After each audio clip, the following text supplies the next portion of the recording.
check. Mic check, mic check. What's up with it, family? What's the damn deal, man? This is Junior the Truth, and this is indeed episode 3 of the Culture Collective ThoughtCast. Wow, 3 episodes in. Man, this episode is entitled Roles, and Family Goals. Thank you all so much for taking the time to tune in. Really, truly, genuinely appreciate it. I am indeed your host, Junior the Truth, man. You can follow me everywhere via social media. I can be found with the handle Junior the Truth. That's JuniorTheTruth, and that's over all the social media platforms. But if you're really looking for me, you can catch me over at www.JuniorTheTruth.com, man. That is www.JuniorTheTruth.com. The website is up and jumping, man. If you want to donate directly to the show, you can donate over at JuniorTheTruth.com. That's www.JuniorTheTruth.com, man. If you want to support the mission, man, you can go directly there. You don't have to go to YouTube, but you can go directly to www.JuniorTheTruth.com. If you are looking to purchase things from the Truth Shop, you can go to www.JuniorTheTruth.com, man. Man, thank you so much. I'm going to tell you all the story about the website, man, here in a second, and why I'm so very excited. Actually, we can get into it now. Man, the website I had the website and the domain for the website when I first launched the brand back in 2014, I think it was, maybe 2016. So I had the website. It was just, my blog site, and it kind of shifted to, writing some articles over there, so on and so forth. And I'm going to just be real with you all, man. With so many moving parts and so many things that I have going on, I got caught slipping, and I let the domain name expire, not paying attention. And as soon as the domain name expired, somebody purchased a domain name, and they put some BS up on JuniorTheTruth.com. And I was like, oh, and that's, for people who don't know, like, that's big business. There are people who actually stalk domain names, and when domain names expire, they'll purchase them out from under you.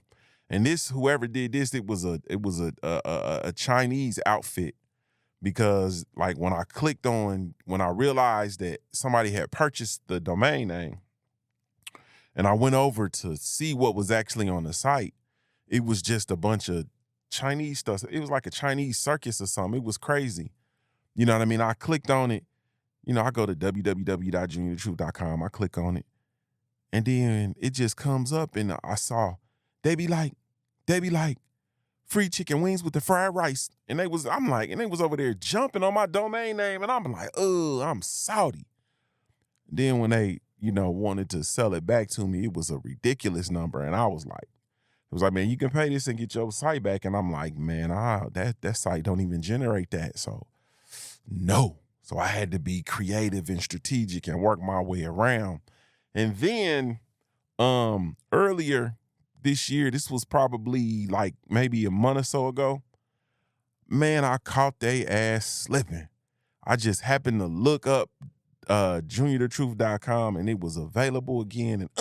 And I'm talking about I got it immediately. Like I was driving my car, family, and I saw it. I pulled over. I stopped. I pulled over the side of the road, and I purchased the domain name right then and there from my car. I was not playing no games. I need it now. And so I got my domain name back, and now the website is back up, and it's better and doper than ever. All of the podcast content is over there. The means to reach all things Junior the Truth is housed there, and I am so very excited, man. I'm gonna give myself a round of applause because I'm a hustling motherfucker. You feel me? Oh, I'm a hustle. I'm gonna go get it and come back with it. But I am excited about the website, man. So y'all go over www.JuniorTheTruth.com, man. So salute to the family. This is episode 3, man. Roles, and family goals. This episode is sponsored by the Black Gentleman Grooming Company, man. www.theblackgent.com. We do have a line of all natural handcrafted grooming products specifically with you in mind. So be sure to come check us out, man. It's www.theblackgent.com, man. So, man, I don't even know. Well, let's just get into it. Now I'm going to tell y'all the truth. Well, before we even do that, I want to take a moment, man, and ask you all, how are you doing? And now, since you said it in your head, some of y'all said it in your head, some of y'all said it out loud, you said, I'm fine. Now I want you to take a few more minutes or a few more moments and tell me how you're really doing. And I mean, literally, type it in the chat. If you're catching this premiere over on the YouTube stream, then put it in the chat. If you're over on the over at JuniorTheTruth.com, put it in the comment section. Wherever you catch your podcast, put it in the comment section and connect with me and let me know, how are you really doing? You got to understand, like, in 2025, I know we're in this world and it's this hustle and bustle and everybody's moving and grooving, wheeling and dealing, and there's always places to be and things to do. And so we're in this space where when people ask you how you're doing, it's custom for you to say, I'm fine. Thank you for asking, and just move along. And I get that all the time. Well, I'm the person that I'll say, that's cool, or you answer kind of quick, how are you really doing? And for those of you who have been following the platform and, you know, kind of been tapping in, especially as we've been walking down this self-mastery road, I'm a Sigma male. And so I don't really do the surface level conversation. I as soon as not speak to you before I engage in small talk. So if I take the time to ask you how you're really doing, then I really want a response because I really care. And I'm really looking to make that connection. I'm not just talking because I have lips. And I know it's awkward and it's odd because we're in this world and everybody's become callous and nobody's really dealing with people and handling each other appropriately. And no one really truly cares. But I actually care. As far as me, I'm well. I'm well. I am well. I've had a rough go recently, with just, you know, things, coming to the realization of a lot of things, having to make some really true to life, you know, some difficult decisions, having to really recalibrate my mind to be at peace. And I've been having a go. And I'm really well. I'm really well. And I feel really good about business. I feel really good about the way things are shaping up for me personally. I feel really good about the direction of things. So I'm really, really well.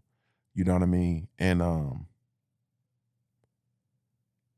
there's not much more that I can really truly ask for. I just kind of operate from this space where my peace is paramount. Like peace is golden for me. Like my peace is paramount. So I've been really intentional with monitoring my access to things that, or the access of things that challenge my peace. I'm also very mindful of my response to things because my responses will challenge my peace. So I just been really intentional, man, with trying to just stay in a place of peace, being in places and with people that promote, you know, my peace, meaningful conversations with loved ones, you know, time spent, you know, with loved ones. Y'all know my, or maybe you don't know, this might be your first time in your exposure to be, to this platform, but my children, I call them my children. My children are very paramount in helping me with my peace. And so I'm well. I'm well. I'm well. And I know a few of you all have really been concerned because you look at the content and you look at the pivots and things that are going on. But even a part of the change of the content on the Junior the Truth platform is me moving into a space where I am trying to operate just within my peace and my purpose. You feel me? So, but I'm well. I'm well. Now that we got that out of the way, today we're gonna talk about, and we're gonna do a deep dive into, man, one of the most pressing issues that's affecting the culture. It's affecting our families. It's affecting our future. And in today's episode, we're gonna really do a deep dive into this topic, and it's becoming more relevant with every passing day for me. Like every passing day almost is becoming increasingly relevant. The topic is the resistance to traditional gender roles and the profound impact that it's having on our family structures and ultimately the culture in 2025. Yeah. Yeah. And we're gonna slow walk it, man. We're gonna slow walk it. We're gonna slow walk this thing. So I'm not here to sugarcoat nothing. You already know what it is with me. You know what it is with the Culture Collective ThoughtCast. You already know how we get down. I'm not here to sugarcoat shit. I'm not sugarcoating nothing. I'm gonna try to keep the profane language down to a minimal so we can get better ratings with regard to the ThoughtCast. But I'm not here to sugarcoat nothing. I'm not gonna deliver half truths. I'm not gonna say stuff just to go along, to get along. I am here, and this is really truly about challenging the way that we think, especially when it comes to the foundation of our families. The very structure that shapes the next generation of the culture is our families. And for years, I'm talking years, going back to, for me, going back to being young, I've been seeing this push, and the push has gotten stronger and stronger and stronger to dismantle the traditional gender roles within the family structure. And while I agree that, people have the individual choices, and, I agree in equality to a certain extent. I agree in equality. Like, I believe that people have the certain inalienable rights, and I believe that all people have access to those rights. I don't believe in equality from what I see modern equality being, which is men and women are the same. I don't believe in that.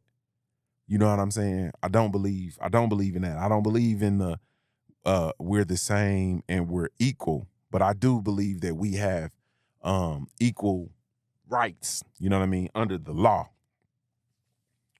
But with all that being said, I can't ignore the undeniable consequences that this resistance to the traditional gender roles has on the core of family life in 2025 and beyond, because it's only getting worse.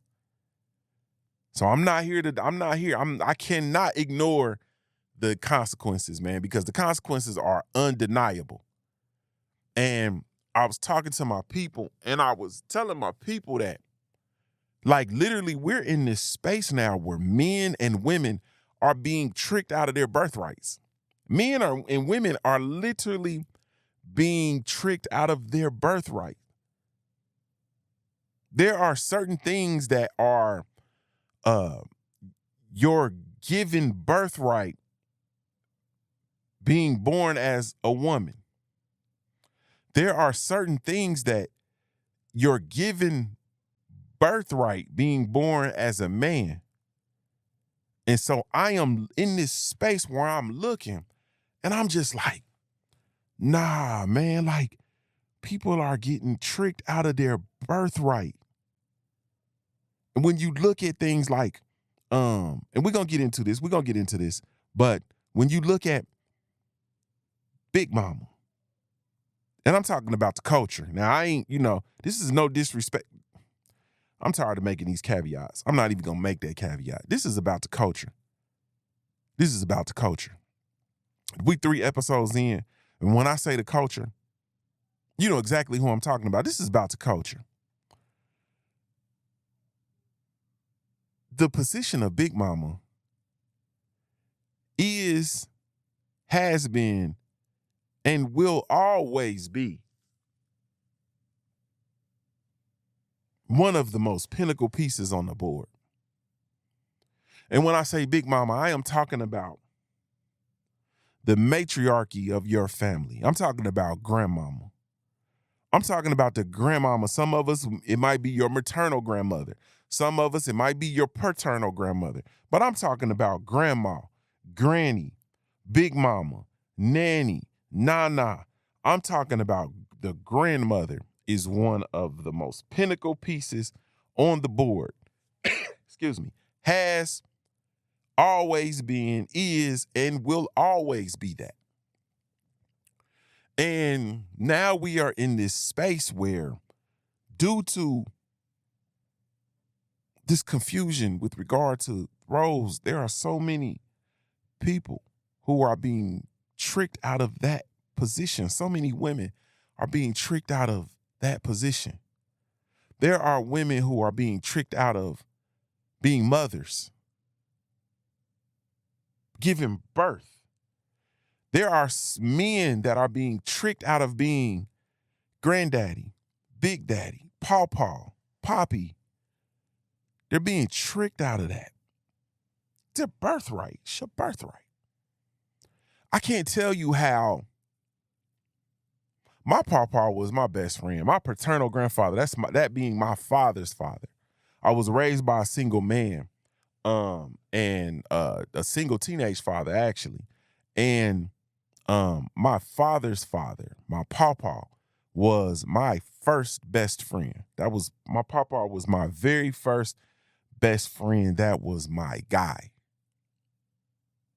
Still my guy. When I talk to my pawpaw now, he's still my guy. Has, is, and will always be my nigga. I love my pawpaw. And it gave me something to aim toward. That experience with my pawpaw gave me something to, like, man, I'm going to be a pawpaw one day. You feel me? Like I'm going to be a pawpaw one day. Yeah. Gave me something to aim toward, to look forward to. Same thing with my father. But I'm going to tell you the truth. I visualized myself being a pawpaw before I even visualized myself being a father. As crazy as that sounds. Because I spent so much time with my pawpaw, I suppose. But I literally visualized myself being a pawpaw before a father. And now I'm seeing men being tricked out of that. Tricked out of that. So as we go into this conversation, man, and, we break down traditional roles and, we're seeing some serious negative impacts. These are not just opinions. Like, this is not just Junior coming up here and just talking. It's not just opinion. These are backed by real world data. More importantly than that, personal experience. And what you all are seeing on a day-to-day basis, which trumps all of it. The actual experience. What are you actually experiencing in your real life, right? So we really can stop there, and I can ask the question and I can see it in the chat if you all respond. Like, y'all know I ain't lying. Like, you can look in your personal life right now and you can say that everything that I'm telling you with regard to the culture and this concept of challenging or non-acceptance of traditional gender roles is having a tremendously negative impact on our family structures and ultimately the culture. And it's not without me going through any details. I ain't got to give y'all no examples. All you have to do is process what I just said, and you got your own examples. You got your own examples in your mind. You should be dropping your own examples of how you see these impacts on the culture in the chat. If you nasty, you really should be writing that and engaging in this conversation, because that's the only way we gonna get to it is to go through it. Yeah. But all right, man, the first major impact that I want to talk about is the increased family conflict and relationship strain. Increased family conflict and relationship strain. When you take away traditional roles that were once clearly defined. I was born in the late 70s. I was raised in the 80s. You feel me? I'm Generation X. We saw traditional roles and they were defined. We knew what a husband was. We knew what a wife was. We knew what a man was. We knew what a woman was. We knew what it was. We knew what it wasn't. The shit was clearly defined. So when you take away those traditional roles that were once clearly defined, what you're left with is a lot of confusion and misalignment. Let's just be clear. It's a lot of confusion, a whole lot of misalignment. Men and women are no longer fitting neatly into the roles that were once set for them. And now they have to renegotiate who does what in the family. Y'all want me to run that back again? I felt like I started talking kind of fast. You feel me? When we take away the traditional roles, the roles used to be clearly defined. What we're left with is a whole lot of confusion and a whole lot of misalignment. Men and women are no longer fitting neatly into the roles that were set for them. For years and generations, these roles have been set for them, and now they have to renegotiate who does what in the family. And the result of that is unresolved tension over the division of the workload or the labor in the home. You got unmet expectations. You have the rise of relationship dissatisfaction. You feel me? You know the pressure starts to build, and it's no surprise that more and more marriages are strained or even dissolved under that weight. We're not just talking about finances, household chores. This is about emotional disconnections. This is about frustration. It's about stress creeping into the most sacred part of our lives, the family unit. I tell y'all all the time, like you have these, you got countries, you got states, you feel me? Or you got countries, regions, states, cities, towns, neighborhoods, you feel me? Streets, and then you have homes, and inside the homes you have families, and then the family, at the core of the family, usually you have a marriage. You have a marriage at the core of the family unit. The family unit. And now we also have these, because now we have to do a new thing, right? Because we have so many people who are in co-parenting relationships. See, I don't want to leave y'all out, because the problem is we start talking about marriage, and so people who aren't married feel like the shit don't apply to them, so they can go on over there and sit down and still do the monkey. Nah, you bring your ass over here.